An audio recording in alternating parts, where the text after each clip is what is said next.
اعوذ باللہ من الشیطان الرجیم بسم اللہ الرحمن الرحیم۔ جی پیارے دوستو، آج کی ویڈیو میں ہم بات کریں گے حتیٰ کی اقسام کے حوالے سے۔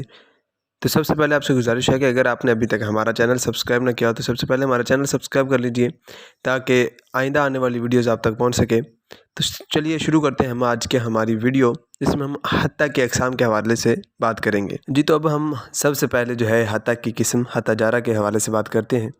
تمام احباب سے گزارش ہے کہ اگر ہو سکے تو ان کو نوٹ فرما لیجئے۔ حتیٰ جو ہے یہ اس میں ظاہر کو جر دیتا ہے۔ دوسرے کہ اس کے معنی کتنے ہیں۔ یہ جو حتیٰ جارہ ہے اس کے معنی دو طرح کے ہوتے ہیں، ایک انتہائی غایت کے لیے آتا ہے، دوسرا تعلیل کے لیے آتا ہے۔ انتہائی غایت سے کیا مراد ہے؟ انتہائی غایت سے یہ مراد ہے کہ کسی بھی چیز کی انتہا، اور تعلیل سے کیا مراد ہے؟ اور تعلیل سے مراد یہ ہے کہ اس کا جو حتیٰ کا ماقبل ہے وہ سبب اور علت ہوتا ہے اس حتیٰ کے ما بعد کے لیے۔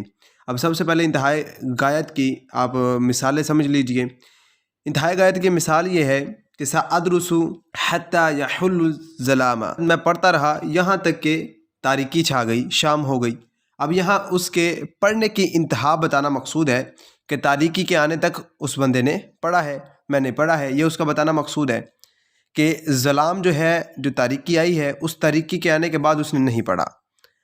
اب تعلیل کیا ہے کہ حتیٰ کا ماقبل جو ہے، حتیٰ سے پہلے والا جو کلام ہے، جملہ ہے، وہ سبب اور علت بنتا ہے اس کے ما بعد کے لیے۔ اب اس کو بھی بہت ہی پیاری مثال ہے، آپ اسے سمجھ لیجئے، جیسے کہ شربت الدواء حتیٰ اصیح، کہ میں نے دوا استعمال کی، پی، یہاں تک کہ میں صحیح ہو گیا۔ اب اس نے جو شربت الدواء ہے، یہ حتیٰ سے پہلے والا جو جملہ ہے، یہ سبب بنا ہے اس کے صحیح ہونے کا۔ اور تعلیل کی صورت میں جو غایت ہے یہ مغیّہ میں داخل ہوتی ہے، جبکہ انتہائی غایت اور الا کے خلاف، کیونکہ ان میں ایسا نہیں ہوتا۔ انتہائی غایت میں یہ بتانا مقصود ہوتا ہے کہ یہ کام یہاں تک ہوا ہے، جیسے کہ اوپر کی مثال جو تھی سأدرس حتیٰ یحل الظلام، تو اس صورت میں یہ بتانا مقصود تھا کہ اس نے تاریکی سے پہلے پڑھا ہے۔ اور الا کی مثال جیسے کہ قرأت الکتاب الی الصفحۃ العشرین، کہ میں نے کتاب کو پڑھا جو ہے 20ویں صفحے تک۔ اب یہاں پر یہ بتانا مقصود ہے کہ 20ویں صفحے سے پہلے پڑھا ہے۔ الا سے یہ مقصود ہوتا ہے کہ غایت جو ہے مغیّہ میں داخل نہیں ہے، اور جب کہ حتیٰ جو ہے، اور حتیٰ تعلیل کے لیے جب ہوگا اس میں غایت جو ہے وہ مغیّہ میں داخل ہوگی۔ اس کی مثال بھی سن لیجئے، یہی مثال ہے کہ قرأت الکتاب حتیٰ الصفحۃ العشرین، کہ میں نے کتاب کو پڑھا یہاں تک کہ 20 صفحات۔ اب یہاں پر غایت جو ہے صفحۃ العشرین، یہ قرأت الکتاب مغیّہ میں داخل ہے کہ جو اس نے کتاب پڑھی ہی ہے، یہ پڑھنا جو ہے یہ 20 صفحوں کو پر مشتمل ہے، کہ 20 صفحے اس نے پڑھ لیے ہیں۔ یہ اسی صورت میں ہوگا کہ جب حتیٰ جو ہے تعلیل کے لیے ہوگا۔ جی دوستو، یہ تھا حتیٰ جارہ۔ تو اب ہم بات کریں گے حتیٰ عاطفہ کے حوالے سے۔ تو حتیٰ عاطفہ جو ہے یہ حرف عطف جو ہے ہوتا ہے، یہ بمعنی واو کے ہوتا ہے، اور اس کے ساتھ جو ہے صرف اسم کا اسم پر عطف ہوتا ہے، اس کے ساتھ جملے کا جملے پر اور ضمیر کا جو ہے عطف نہیں ہوتا۔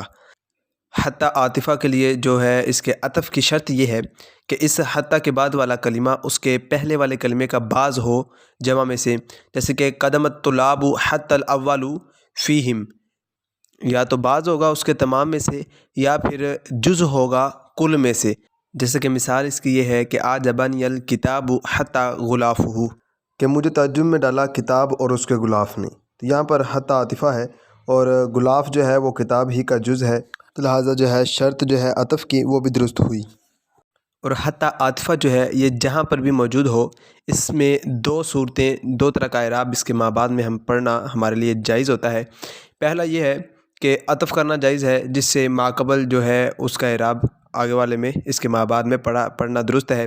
دوسرا یہ ہے کہ اس کو حتیٰ جارہ جو ہے بنا کر اس کے بعد والے کو مجرور پڑھ لیا جائے، تو یہ دونوں صورتیں جائز ہیں، اس کے الٹ نہیں ہو سکتا۔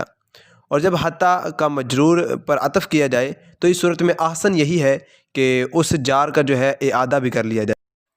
جی تو پیارے دوستو، اب حتیٰ عاطفہ کی بھی مکمل وضاحت ہو چکی ہے۔ اب ہم حتیٰ کی تیسری قسم اور حتیٰ جو کہ حتیٰ ابتدائیہ ہے اس کے بارے میں وضاحت کرنے جا رہے ہیں۔ تو آپ سے گزارش ہے کہ آپ ہمارا چینل ضرور سبسکرائب کر لیجئے تاکہ آئندہ آنے والی ہماری جو ہے ویڈیوز، اسلامک ویڈیوز اور نحو و صرف کے حوالے سے، درس نظامی کے حوالے سے جو ہماری ویڈیوز ہوں وہ آپ تک پہنچ سکیں، اور اپنے دوسرے دوستوں کے ساتھ ہماری ویڈیوز کو ضرور شیئر کیجئے۔ حتیٰ ابتدائیہ اس کے حوالے سے بات کرتے ہیں۔ حتیٰ ابتدائیہ وہ جو کلام میں جو ابتدا میں واقع ہو، جیسے کہ اس کے نام سے ظاہر ہے، اور اس کے بعد والا کلمہ جو ہے وہ جملہ مستأنفہ بنتا ہے۔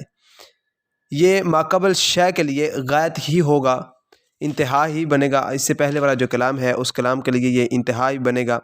ماقبل کلام کی غائط بننے میں یہ جار اور عاطفہ کے ساتھ مشترک ہے، جیسے کہ حروف جو حتیٰ جارہ ہوتا ہے وہ بھی غائط بنتا ہے جو ماقبل کے لیے، اور حتیٰ عاطفہ جو ہے یہ بھی بنتا ہے اور حتیٰ جارہ بھی بنتا ہے۔ اسی طرح حتیٰ ابتدائیہ جو ہے یہ بھی اس کے بعد والا جو جملہ ہوتا ہے، جو کلمہ ہوتا ہے، وہ اس سے پہلے والے کے لیے غائط ضرور بنے گا۔ اور اب حتیٰ جو ابتدائیہ ہے اس کے بعد واقع ہونے والا جو کلمہ ہوگا، جملہ ہوگا، وہ یا تو جملہ اسمیہ ہوگا یا پھر جملہ فعلیہ ہوگا۔ اور حتیٰ ابتدائیہ جو ہے جب جملہ فعلیہ سے پہلے واقع ہوگا تو اس کے بعد جو ہے فعل مضارع اور فعل ماضی دونوں واقع ہو سکتے ہیں۔ جیسے کہ فعل مضارع کی مثال یہ ہے وَزُلْزِلُوا حَتَّى يَقُولَ الرَّسُولُ، اور فعل ماضی جب اس کے بعد واقع ہوگا اس کی مثال یہ ہے کہ حَتَّى عَصَوْا وَقَالُوا قَدْ مَسَّ آبَاءَنَا الضَّرَّاءُ وَالسَّرَّاءُ۔ اور حتیٰ ابتدائیہ جو ہے اس کی پہچان کے لیے اس کی ایک علامت یہ بھی ہے کہ اس کی جگہ پر فا کو رکھنا درست ہوتا ہے۔ تو یہ ہے حتیٰ ابتدائیہ جو کہ ہماری تیسری قسم تھی۔ تو اب ہم حتیٰ ناصبہ جو ہے اس میں اختلاف بھی ہے حتیٰ ناصبہ کے حوالے سے، وہ بھی ذکر کریں گے انشاءاللہ عز و جل۔ حتیٰ ناصبہ جو ہے یہ بذات ہی یعنی کہ خود ہی سے نصب دینے والا ہے فعل مضارع کو، یا پھر اس کے بعد ان جو ہے مقدر ہوتا ہے وہ فعل مضارع کو نصب دیتا ہے۔ اس بات میں کوفیوں اور بصریوں میں اختلاف ہے۔ حتیٰ ناصبہ یہ تو آپ کو معلوم ہے کہ حتیٰ ناصبہ جو ہے یہ فعل مضارع پر داخل ہوتا ہے اور اسے جو ہے نصب دیتا ہے۔ اس قسم کو کہ یہ بذات ہی خود ہی جو ہے فعل مضارع کو نصب دیتا ہے، یہ کوفیوں نے ثابت کیا ہے۔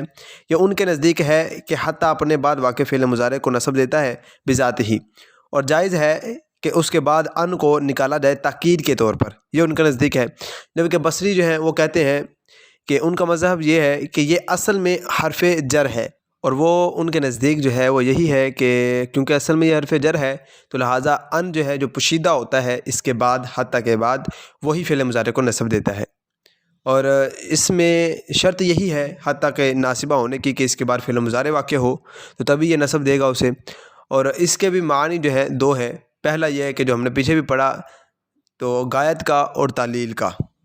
غائط ہونے کی نشانی جو ہے حتیٰ ناصبہ میں وہ یہ ہے کہ اس کی جگہ پر جو ہے الا ان رکھنا درست ہو، اور تعلیل جو حتیٰ ہے یہ ناصبہ یہ جب تعلیل کے لیے ہوگا کہ اس کا ماقبل جو ہے وہ سبب اور علت ہو اس کے مابعد کے لیے، تو اس صورت کی جو علامت ہے وہ یہی ہے کہ اس کی جگہ پر جو ہے کئی کو رکھنا درست ہو، لفظ کئی کو رکھنا درست ہو۔ تو جی دوستو، آج کی ہماری ویڈیو مکمل ہوئی حتیٰ کی اقسام کے حوالے سے۔ تو اگر آپ کو ہماری یہ ویڈیو اچھی لگی ہو تو آپ سے گزارش ہے کمنٹ سیکشن میں کمنٹ ضرور کریے، اور ہماری اس ویڈیو کو اپنے تمام دوستوں کے ساتھ شیئر کیجیے۔ جزاکم اللہ خیرہ۔